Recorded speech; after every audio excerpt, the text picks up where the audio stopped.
Les enfants volés du Guatemala veulent la vérité. Entre 1960 et 1996, le pays est bousculé par une violente guerre civile. Durant cette période, 5000 enfants disparaissent.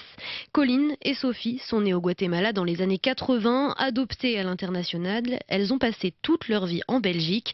En 2017, elles apprennent qu'elles font partie de ces enfants volés. Maud Pic les a rencontrées. L'histoire raconte qu'elles ont été abandonnées à la naissance, mais en 2017, les deux femmes se rendent compte que tout est faux.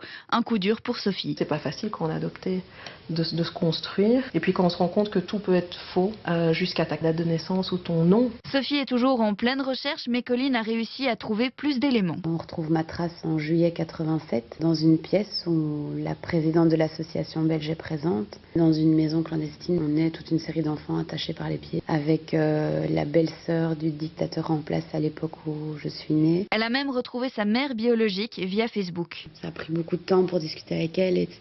Il y avait la barrière de la langue au départ et donc elle me dit mais pour moi c'est pas possible que tu sois vivante, t'es morte. Une enquête judiciaire est en cours, mais Colline et Sophie veulent pouvoir aider les autres enfants volés à retrouver leur famille.